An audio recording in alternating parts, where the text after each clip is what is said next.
Wayang golek merupakan salah satu dari ragam kesenian wayang yang terbuat dari bahan kayu yang merupakan hasil perkembangan wayang kulit dari keterbatasan waktu supaya dapat ditampilkan pada siang atau malam hari.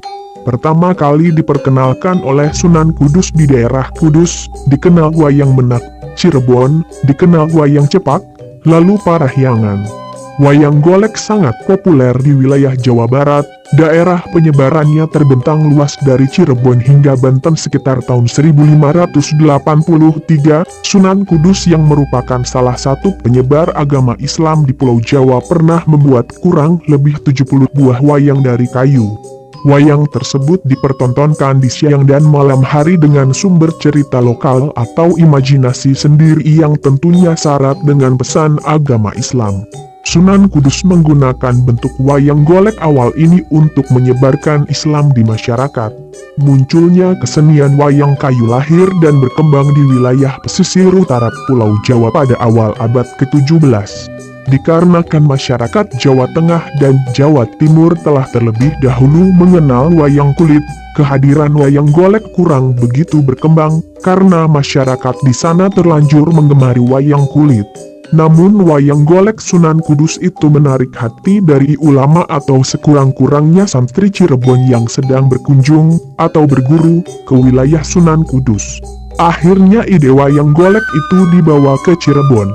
Pementasan wayang golek di tanah Parahyangan dimulai sejak Kesultanan Cirebon berada di tangan Panembahan Ratu 1540-1650 Cicit dari Sunan Kudus.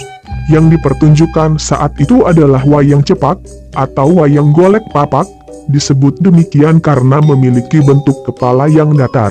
Selanjutnya ketika kekuasaan Kesultanan Cirebon diteruskan oleh Pangeran Girilaya 1650-1662, wayang cepak semakin populer di mana kisah babat dan sejarah tanah Jawa menjadi inti cerita yang tentunya masih syarat dengan muatan agama Islam.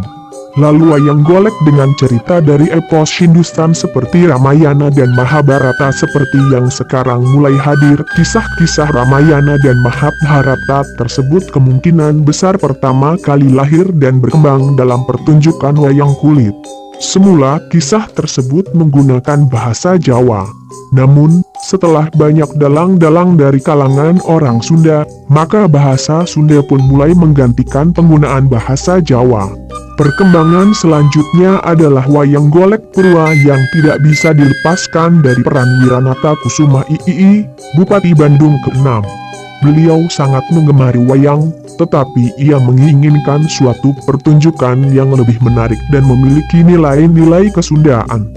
Akhirnya ia meminta salah seorang pengrajin wayang kulit bernama Ki Darman, pegiat wayang kulit asal Tegal, di daerah Cibiru, Ujung Berung, Bandung untuk membuat bentuk wayang golek yang lebih menarik dengan bentuk kepala rupa yang benar-benar menyerupai manusia.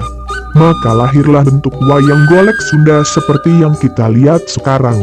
Wayang golek semakin populer, tidak lagi sebatas konsumsi kaum Menak, tapi masyarakat biasa pun mulai menggemari wayang golek ini. Wayang golek pun semakin menyebar ke segala penjuru Jawa Barat setelah dibukanya The Grote Postwe, Jalan Raya Daendels, yang menghubungkan daerah-daerah di Jawa Barat. Dari paparan di atas maka di tanah Parahyangan bermula muncul wayang-wayang klasik seperti wayang golek papak, wayang golek Purwa dan wayang golek Pakuan. Wayang golek papak masih dipertontonkan di daerah Cirebon dengan kisah babat yang menggunakan bahasa Cirebon.